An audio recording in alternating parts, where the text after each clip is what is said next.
We're now just over a year away from AMD's next-gen GPUs being officially announced, following the typical 2-year cadence for major GPU releases. And I think now is a good time to look at some of the patents that I've analyzed here on the channel over the last few years, along with several new ones that have emerged recently, to get a sense of what we can expect from RDNA 5. It's looking like AMD will be going all in this next generation with a fully redesigned GPU microarchitecture that will target the ultra high-end and that will finally compete toe-to-toe with NVIDIA's next-gen flagship. In fact, as you'll see in this video, it's possible that the RDNA 5 flagship will be twice as fast as the RTX 5090. Sounds crazy? Watch until the end. That would be great news for gamers in general and especially for AMD fans, but there are some worrying signs that might put these cards out of reach for most gamers. If you need a Windows or Office key, then you should check out today's sponsor urcdkeys.com. While having a back-to-school sale, I recently put together a sweet PC build here on the channel with an RTX 5090, and on that PC I installed a special version of Windows called LTSC, which is basically Windows without all the bloat. And of course I got my official OEM key from urcdkeys.com. Don't waste hundreds of dollars on the Windows Store. Get an official OEM Windows 11 key instead for just $22 when you use my coupon code C25. After purchasing your key, head over to your purchased orders page and copy your key, and then in Windows type in the search box activate and copy your key. That's it, Windows activated. You can pay with PayPal or with your credit card, and the keys are available within minutes and they work globally. And you can also get Office 2021 Professional for a really low price. Check the links in the video description for your cheap official OEM Windows keys at urcdkeys.com. First of all, shout out to Mr. MPFR, who signs as precompiled sandwich on the Cortex Discord server, who neatly and exhaustively organized every patent that's pertinent to RDNA 5 on our server, which along with all the past patents I've gone over adds to over 100 patents analyzed for this video and upcoming videos. If you're a patron, you have access to the Cortex Discord, and you can go to the resources channel and find the links to the patents that we'll be discussing today and many more. Now, while all that I'm discussing here is based on publicly available patents with some leaked information thrown in, be mindful that not every patent comes to fruition, and I don't have a crystal ball, so this is informed analysis and nothing more. So here's what we know so far about RDNA 5 based on leaks from reputable leakers like Chiplet L2 on Twitter. The RDNA 5 flagship full die is rumored to have a maximum of 192 compute units, so that's 3 times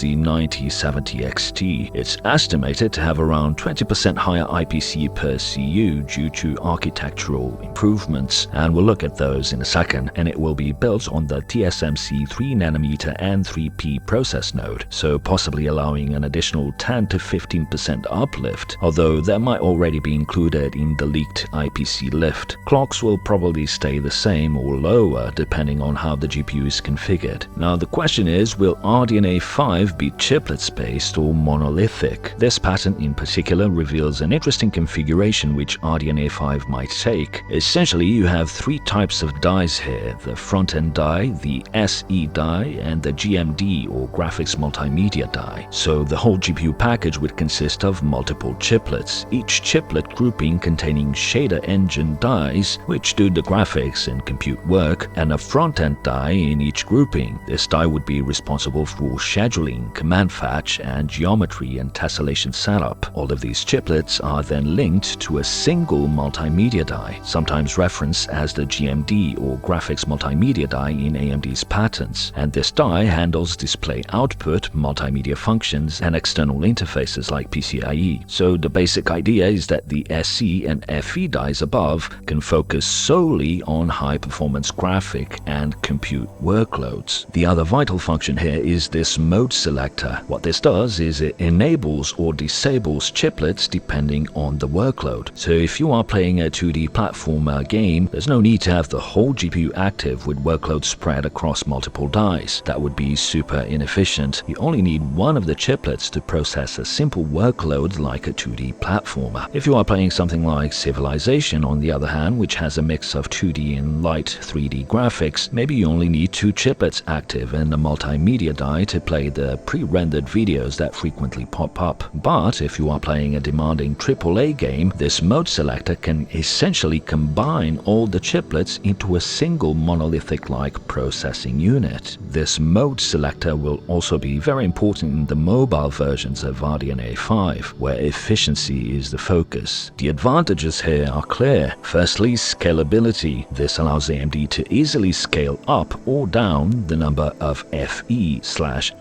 chiplet sets for different GPU SKUs. Then there's the cost of manufacturing. The multimedia die can be used on an older and cheaper process node and reused across models, while compute-focused chiplets can leverage the latest nodes, in this case TSMC 3nm. Another advantage is the modularity. A package like this supports mixing different generations of compute dies in one package. Chiplet sets can be swapped or upgraded independently. And of course, there's the added performance as you add more compute-focused chiplets. The high bandwidth internal bridge and cache hierarchy keep inter-chiplet communication fast and efficient. I'm very reluctant to say that AMD will be releasing such a sophisticated GPU for RDNA 5. This seems to me more like an RDNA 6 configuration, but it's worth noting that it was recently discovered that AMD's codename for RDNA 5 are transformers, like Orion Pax, Alpha Trion, and whatnot. So that could point to a modular GPU, one that can transform from smaller packages with just one chiplet to larger packages with multiple chiplets. Or they are giving it transformers names because transformers are cool and it has nothing to do with chiplets. But even if they don't go with an MCM design, a simpler version of this for RDNA 5 would combine all of these chiplets groupings into a single monolithic die, which would then connect to the multimedia die. So technically it's sort of a chiplets design, but not really. It would be more akin to RDNA 3, but this time the specialized die would be this GMD. On a side note, leaker Kepler L2 on Twitter has a different view for what the GMD is, suggesting that it's a chiplet with compute and cache and a memory controller, aptly named the graphics memory die, rather than the multimedia die we find in AMD's patent language. And the leaker also believes that AMD has no plans to combine multiple GMDs in RDNA 5, so that would point to a semi-monolithic GPU. 3dcenter.org has this GMD chiplet possibly connecting to a variety of things in different packages, which is an interesting idea. Regardless, it seems that either RDNA 5 will be fully chiplets-based, connected to a multimedia die as I explained earlier, or it's laying the ground for a full Zen 2-like chiplet modularity in RDNA 6. Another patent that stands out is related to how RDNA 5 will have radically enhanced parallel scheduling. So here we're zooming into the shader engine. As you know, the AMD GPU is divided into shader engines or SCs, and each SC contains two shader arrays, SAs, which contain multiple workgroup processors or WGPs. Each of these processors contains two compute units or CUs. As you can see in this drawing, we have a parallel processor, and at the bottom here there's a global scheduler that distributes tasks into this large pool of shared cache. So every SC has access to this large pool of cache. Each of these shader engines collects their tasks assigned by the global scheduler and begins to autonomously schedule work locally, so it doesn't have to constantly communicate with the global scheduler. Compared to RDNA 4's global scheduler implementation, this reduces latency significantly and boosts performance, be it in a monolithic design or even in a Zen-like MCM design. This approach also reduces scheduling complexity and will allow AMD to make much larger GPUs that scale really well. This is a big deal since latency has always been the crux of chiplet-based designs, and also keeping data local results in reduced data movement, which lowers the energy required for the operations to take place, as I've explained in past videos. This is why RDNA 5 could be the first chiplet-based GPU, or it could be the groundwork for a highly scalable chiplets GPU in RDNA 6. It's a complete redesign of the microarchitecture in order to support scaling to massive GPUs. Another key advantage is that if a shader engine gets overloaded or if it's underutilized, tasks can be transferred between shader engines via the global scheduler, so you get great load balancing. If this is going over your head, in essence, this is a highly scalable GPU scheduling system that is both performant and power efficient. To create a chiplets-based GPU, AMD needs a scalable and modular, decentralized scheduling system like this. So it's this local independence that allows each shader engine to manage its workload much more effectively and enables scalability across chiplets-based GPU designs, even extremely wide ones, because scheduling is no longer limited by a global scheduling bottleneck. Again, I'm not fully convinced that we will see this fully implemented in RDNA 5 just yet, but I think AMD is laying the groundwork for a chiplets design of some kind. Multiple patents definitely point to that direction. Another benefit of this method is that it improves execution efficiency and prevents bottlenecks caused by uneven workload distribution. In this drawing, you can see a shader program interface, or SPI, inside each shader engine that lets the scheduler units know when to dispatch, pause, or redistribute workloads dynamically. How does this work?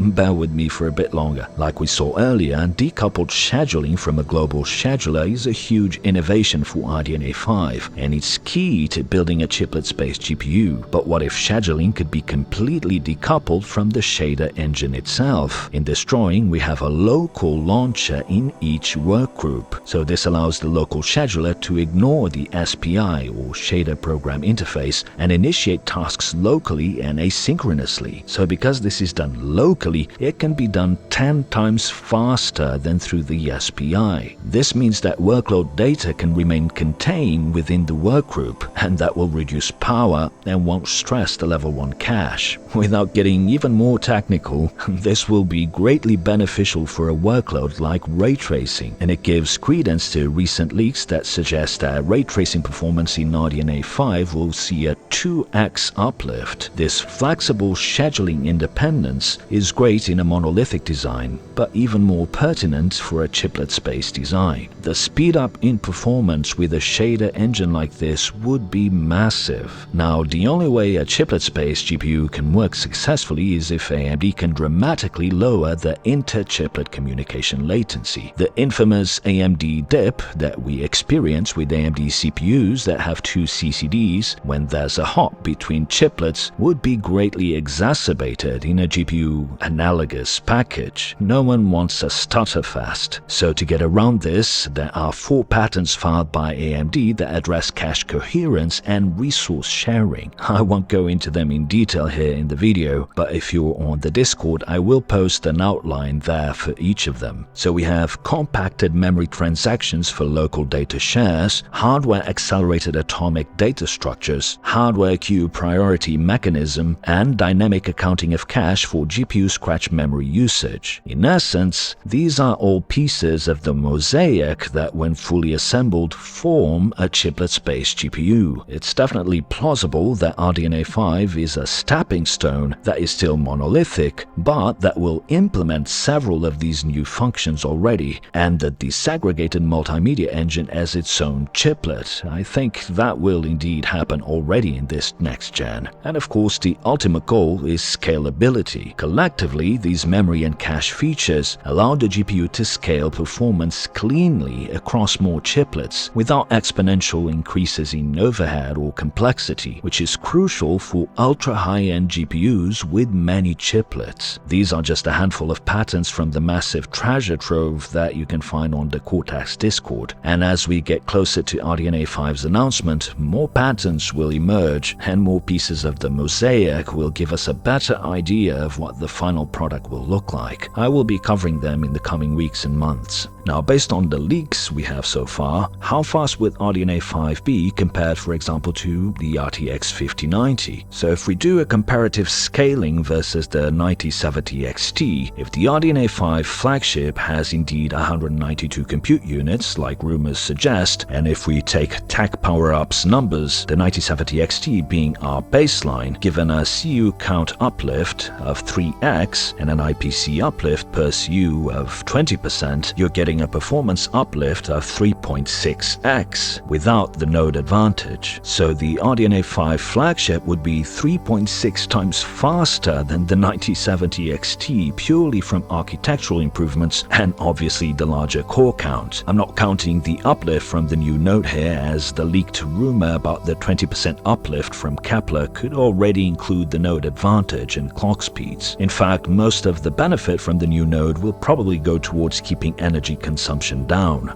That's already insane if RDNA 5's flagship is 3.6 times faster than the 9070 XT. Although considering the 9070 XT is technically a mid-range GPU, it's maybe not that surprising. This is of course a best case scenario with perfect scaling and no penalties. Now versus the 5090 is where things get interesting. Assuming the RTX 5090 is 1.82 times faster than the RX 9070 XT from Tech PowerUp's database, this would mean that the RDNA 5 flagship would be approximately 1.98 times faster than the RTX 5090, again without counting node process gains. So the RDNA 5 flagship full die with perfect scaling would therefore be roughly 98% faster than the RTX 5090, based on having tripled the CUs and the IPC increases. That is of course assuming perfect CU scaling. But given the patterns we looked at earlier where occupancy will be greatly improved by decentralized scheduling, near perfect scaling isn't out of the realm of possibility. In fact, in RDNA 4, we see near perfect scaling going from 32 CUs to 64 CUs already. A more realistic estimate would probably be around 40% to 80% faster than the 5090, because the clock speeds will probably have to come down to keep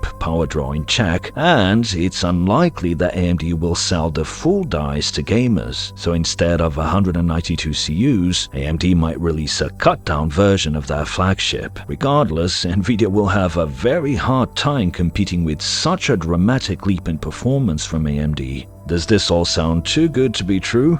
Probably. I mean, this is AMD we are talking about. But if all the leaks are correct, then the RDNA 5 flagship will be an absolute beast, basically a direct competitor to the RTX 6090 that Nvidia will eventually launch, and leave the 5090 in the dust. The patterns that I've looked at and the leaks point to a truly transformative moment in Radeon's recent history. Not all is good news though. Firstly, TSMC has just announced that they are increasing the price of 3nm wafers by up to 10% in 2026. So the savings that AMD would get by moving to chiplets, if that indeed happens, might not be as large as one would hope. And if RDNA is monolithic, which is the most likely scenario, and indeed this fast, you can expect AMD to sell their RTX 6090 competitor for over $2,000. Will the market welcome an AMD flagship at such an enormous asking price? It's hard to say. Secondly, while AMD will be making Zen 6 on 2nm, the I/O die from Zen 6 will be on TSMC 3nm, and AMD is far more interested in allocating wafer production to their CPUs than to their consumer GPUs. I suspect that AMD will allocate their resources to the products that have much better profit margins like Zen and EPYC and the MI series of AI superchips. And lastly, the 9000 series was an absolute disaster of a launch. AMD announced an MSRP of $599, and almost half a year later in most regions the cards are still $700 or more. AMD might argue that this is because of demand, but John Petty third-party research just released the market share numbers for Q2, and AMD's share in discrete GPUs is down to a mere 6%, half of where it was a year ago. So that suggests consumers are not interested in the 9070 XT. I think AMD never intended to sell the card at $599, let's be real here. So based on this pattern of behavior by Radeon's leadership, even if RDNA 5 turns out to be fantastic, which I think it will be, I think AMD will be pricing their flagship way out of reach of most gamers, even if it means going down to 1% of market share next year just to keep investors happy with ever-increasing profit margins. I mean, if they are selling a 70 class card for $700, how much do you think they will sell a 90 class card for?